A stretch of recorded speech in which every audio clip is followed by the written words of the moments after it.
A sculptor and a cartoonist, both creating unforgettable art in Las Vegas. Richard MacDonald and Mike Smith are our guests this week on Nevada Week in Person Extra.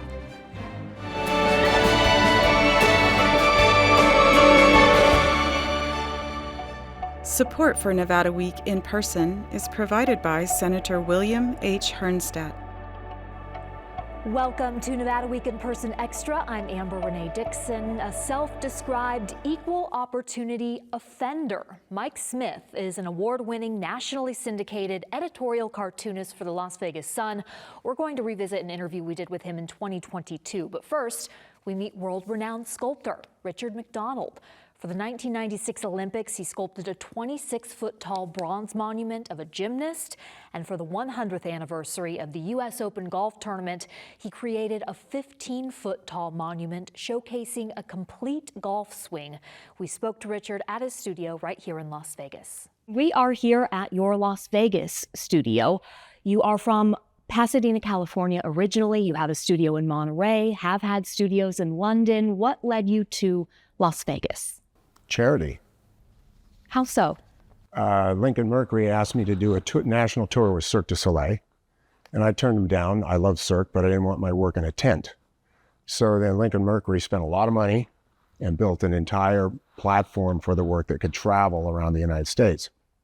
I said, okay, one other thing. I want you to buy one of my small pieces in each city, and I want you to raffle it off. Then 100% of the money will go to a free arts for abused children. Then I'll do it. For those who don't know, Lincoln Mercury is? Car company. Big automotive company. And so Las Vegas, how? Guy Laliberté, the founder of Cirque du Soleil, found out about my gift and my person, invited me to his house and said, you know, if we can get along, let's do some business. So we became partners, and I opened the first gallery at the Bellagio and another one at City Center that was there for quite a while as well. At what point in your life did this fascination with the human body in movement become so important to you? Oh, at the very beginning. I went to Los Angeles Arts Center, College of Design, and drawing was a big deal. And so drawing the figure, of course, is part of the beginnings of the classical training. I graduated there, and I was an illustrator represented in New York for about a dozen years. And so it was a part of all of the paintings and all the studies was the emotion, the movement, and the dynamics of it. Did a lot of paintings for Fortune 500 companies. In fact, CNN, nobody knew who they were. They came to me. I did the kickoff poster for CNN and did a montage painting of Ted Turner and all the newscasters and things like that. So I did a lot. I also did the Olympics 78, 80, 82, 84 paintings. And then the president of the Olympic Committee saw this sculpture I had done as a study. I was just doing a study. And then for the 1996 Olympics, he asked me to do that 50 feet tall. But they never came up with the money, never got that thing done. So I decided I would do it because figurative art is dying in America and around the world. It's just not being taught. So anyway, I did this big piece. I did a 10-city black tie tour with about 3,500 people during the day, and I had 1,500 Olympic gymnast volunteers. And so we put on a big show, and we moved it across the country, marched it right down Michigan Avenue in Chicago, right up Fifth Avenue in New York City to the park, and had a big display. Had, well, you're in the business, I had 98 million impressions going across. So it was very successful. And that was your entry into sculpting? Well, actually, the entry into sculpting is a piece I showed you with a Christ figure. So a church comes to me and they don't know the difference between a painter and a sculptor. And for those of you who don't know it, that's like a heart surgeon and a foot surgeon. You know, it's just not the same. So the church comes to my studio, and I'm a well-known artist then. And they said, we're building this cathedral, and we have a monk who is going to give us a bid on doing a Christ figure carved out of wood. And there's 6 of these board members there. I said, well, you all have a problem. They said, what are you talking about? I said, well, termites eat wood. You need to do it out of bronze. Now, I had never done one. And then I said, you know, that stained glass window, I need to do that too. I'd never done one of those. So that was my first piece. That confidence, where did it come from? You're here for a very short time. Why not? Leap and the net will appear. And that's a fact. So I just did it. Have you? And I struggled. I mean, it was not easy. The piece was a real struggle. And I think I made probably 75 cents an hour. But that wasn't why I was in it, right? It was a real challenge. Has there ever been a time where you leapt and that net was not there? No, Really? it's always there for all of us. I had asked you before we started on camera your most important work that you've done, what means the most to you, and you said you don't really think of it that way. Why is that? Because they're like children. And when I think about it, when you ask me that question again, I would say the most important contribution I've made is the evolution of my family, not the artwork. But is it related though? Oh, it's all related, because what I do is I take life, thoughts we might have, challenges with confidence. And so I actually made a piece, the owner of Cirque bought the monument that's at Cirque headquarters in Montreal. And it's like a gymnast who's juggling, and he's on a box. And the box is on a point, right? And he's blindfolded. So he's called blind faith. So while you're juggling the soul, the mind, the body blindfolded, it's in that camera right behind you. You're standing on this moment. That moment's life. That box is your life. You know, the core of who you are and then what you become and all that. And it's on a moment called life and death. So that's the way I look at things. So whatever we're doing is another challenge. It's another thing, right? And the next is absolute quality, no matter what. Because it's not about money. It's about quality. It's about experience. I brought in a card this morning from somebody walked in the gallery. We get these often, where they say, I never expected this. This is the highlight of my tour. Now for them, it might have been, right? And the emotive quality and the quality of what is done can pierce, and it can bring you satisfaction, or it can bring you joy, or it can bring you a thought process or an idea or an ideal, right? Going through your website, I was struck by the fact that you ask, how do you want to experience this art? And you can go by emotion. You can. When did that become important to you as an aspect of your work? And it's hard to capture, you've said. I had a pretty tough childhood. And so I think that, people who have that experience, and there's a lot of us, you can either overcome it, can become great or have greatness, or it can take you down, one of the two. I decided to go the other way. And so the emotion is what connects all of us. I don't need to hear a word from you. If I'm looking at your face, I can see what you feel, right? And you can see what I feel, and our body gestures and all these different kinds of things can bring us a sense of communication. So for me, figurative art is important in our culture because it connects more deeply and quickly to the human being than I can take a piece of steel and bend it 4 ways and paint it purple. And I'm not saying there's not room for all of it. But for me, the emotional stimulus and the emotional quality that goes into the work, even the thought process of communication, and how I can connect, because bronze is silent. So it's a silent medium within a silent medium, right? So all of these things come together, and you have to be very good to try to translate in mud, in clay, in bronze, those emotional qualities, right? I was at a wedding this weekend, and I don't think I'll say the name, but let's just say she was the CEO of the largest rocket company in the world, 12-year helicopter fighter pilot.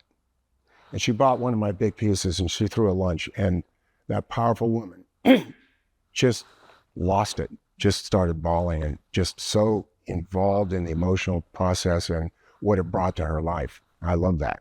Let's go now see you in action with some adult models. I think this is going to be fun. Richard, tell me about what you're working on here. All right. I'm working on a piece called Origins. And I think this is where we all come from, just the basic fundamental of love and closeness and so forth. And I'm now working on what's called a 2/3 life, which is 2/3 of your face.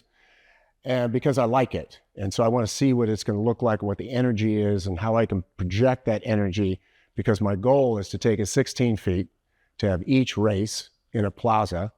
So that's the goal. So now I'm working on this one. As I mentioned to you earlier, I work on about 20 to 40 pieces at a time.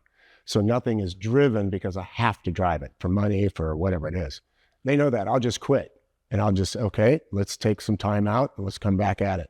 And we had all talked ahead of time. You've been working on this with them since 2019. Yes. You'll only work with live models, no photos, no videos. That's Why? correct. Okay, because there's life in personality and energy. I can feel it coming off of you. When I have a photograph, it's just sterile. When I was an illustrator, maybe that's it too. I used nothing but photographs, right? And so, I got a little bored. So now the challenge is to be able to do what I'm telling you the way I'm working, because it's not easy. And trying to capture this in the moment and really bring it to life is a real challenge. Well, let's have you attempt to do that as So we talk, if you don't mind. So what I'm going to do now, we're working on a clay. This is the original clay. And in front over here is the original small work that is destroyed during the mold process. At the very beginning, it's quick. Some of these sculptures are done in a matter of hours.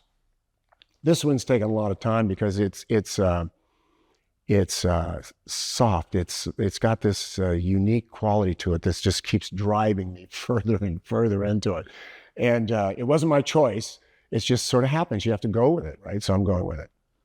And so now I'm working on the subtleties like the hands, and what I'm doing now is I'm using this clay, and I will go in and I'll see something like this bone, for instance, and I'll just hit that, and I'll start working the condyle to pop it if I want to. Now I start composing it just like a piece of music.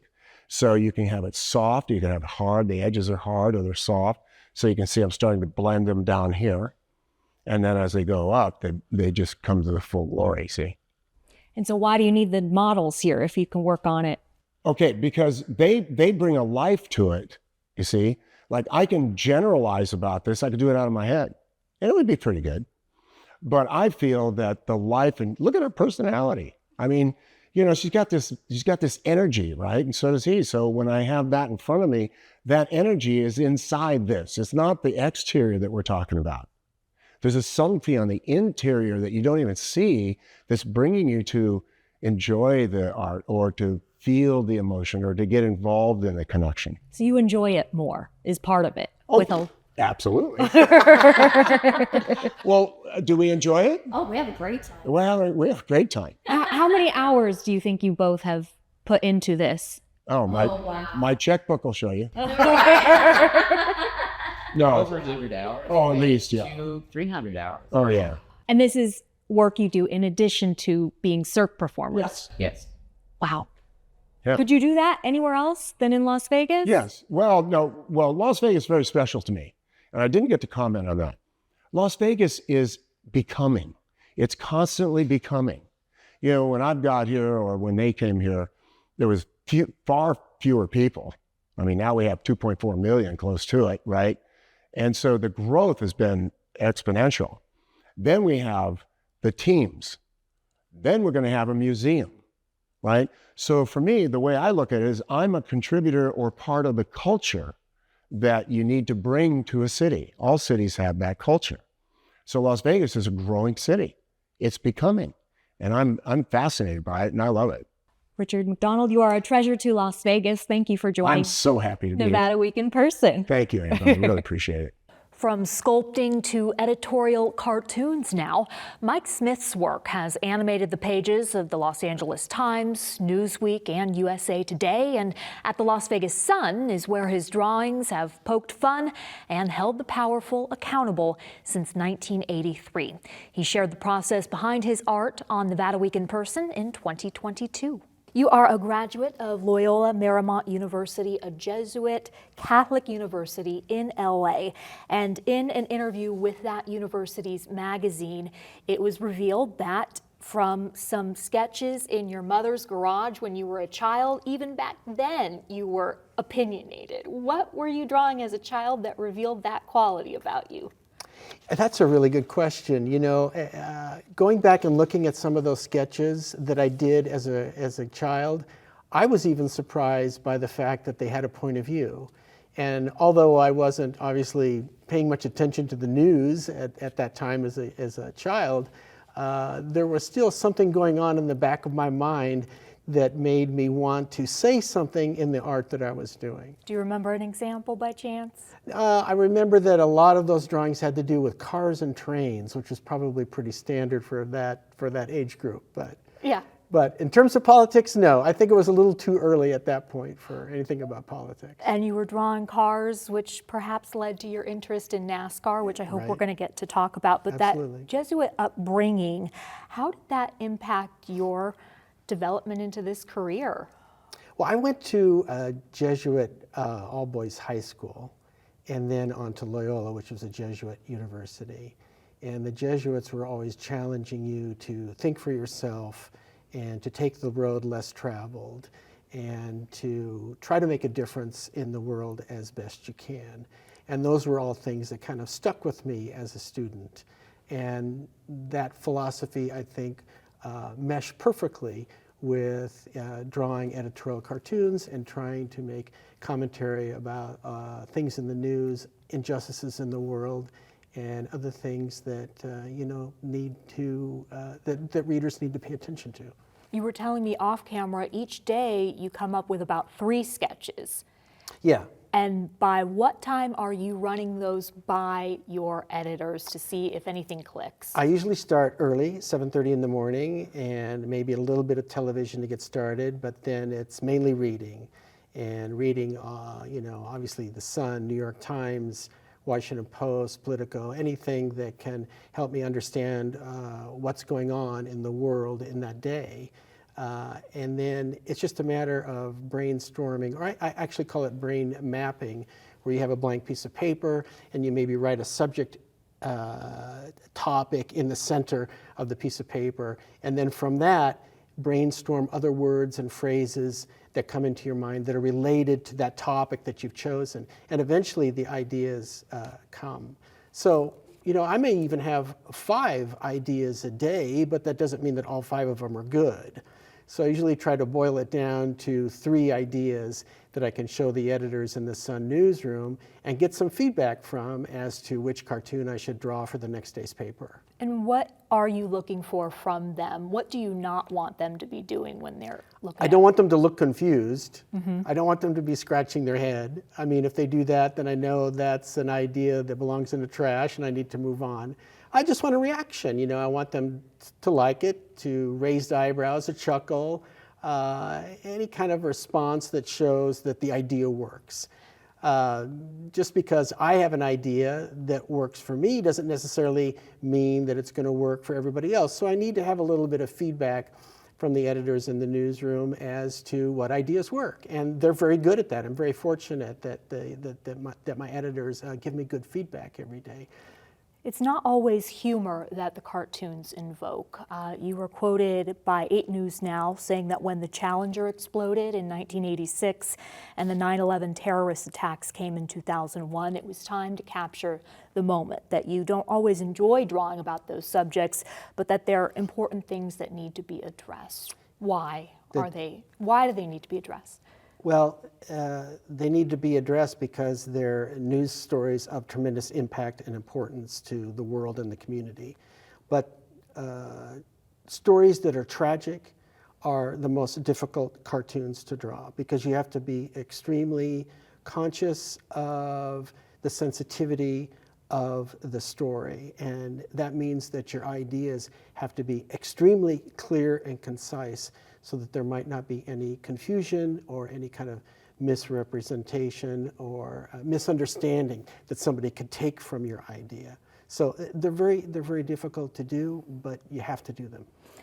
I mean, but you very well could just leave the coverage to the journalists and not put it in a cartoon. You could. But you feel an obligation to do that? Well, it's my job. It's my job to draw cartoons on the major events of the day and to express an opinion about the major events of the day. So it would kind of be, amiss of me to not pay attention to something as important as, say, the Challenger tragedy. One that makes me think of what you're just talking about is an abortion cartoon in which a woman, and we're going to be showing these, is reading about the abortion announcement and says, if I were a gun, I would have more rights. Right. That hurts. What emotions did it invoke in you? What was your process for that one? Well, sometimes the best ideas come out of frustration and maybe even some anger at what's going on in the world, in the stories that are being covered.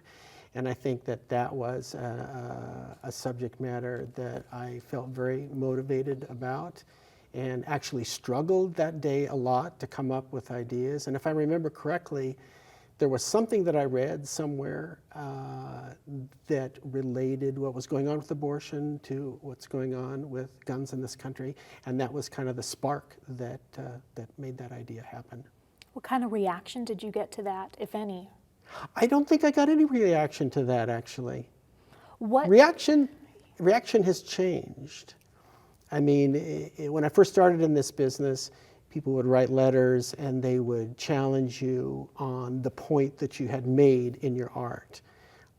People don't do that as much anymore, unfortunately. Now, a lot of the reaction is personal attacks, which is a shame because I'm going to interact less with readers if they're making personal attacks, as opposed to if they wanted to have a conversation about, the point of the cartoon.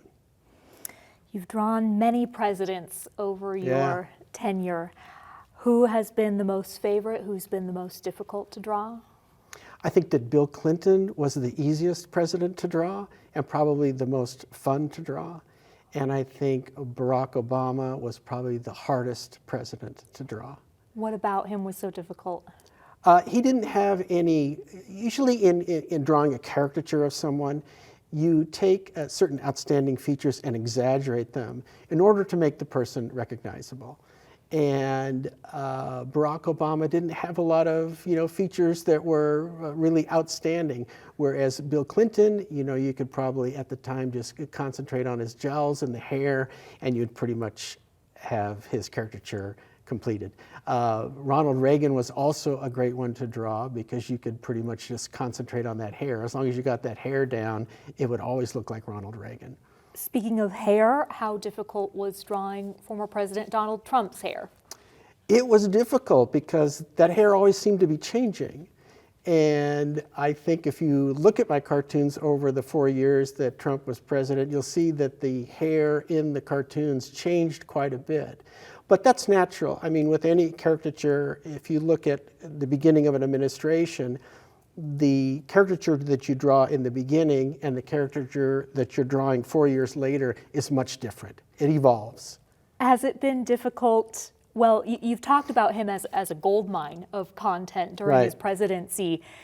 I imagine it continues even as he's out of office. It does, but sometimes I find myself saying, I'm not doing a cartoon on Donald Trump today because, the Trump news cycle is constant.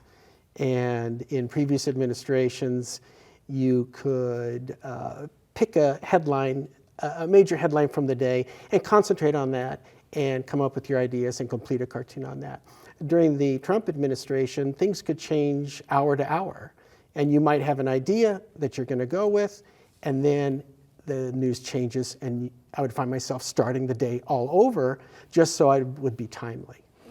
I am struck when I see the top read articles in different publications and that there's an editorial cartoon often among the top. What is behind that? Why the desire? People like editorial cartoons. I mean, people like cartoons in general. And it's a unique form of communication. It's not like anything else that's in the newspaper, really, because it is a quick read. I mean, it takes 3 to 5 seconds to understand a cartoon. And it's a form of visual communication that is, has always worked in print, but translates very easily to online also.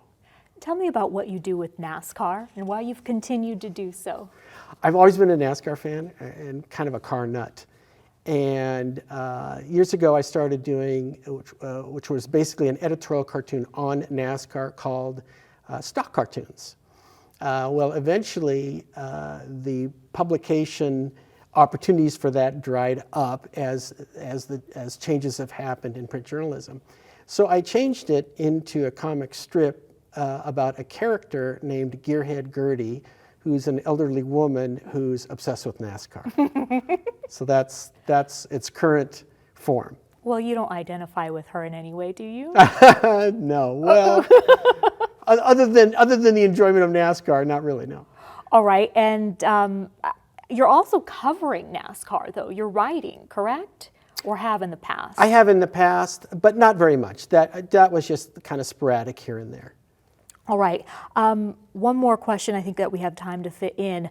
Of the reaction that you do get from the politicians that you draw, who tends to reach out more? Who have you been surprised by, or who's reached out to you and said, I want that, I like that? Yeah, that's a good question too, because you know, my cartoons tend to be left of center, but most of the politicians that ask for my cartoons have been Republicans. They seem to have a pretty healthy sense of humor about themselves. And so that's always enjoyable when somebody calls and wants a cartoon. Mike Smith, thank you so much for joining Nevada Week in person. To see more, go to vegaspbs.org/Nevada Week.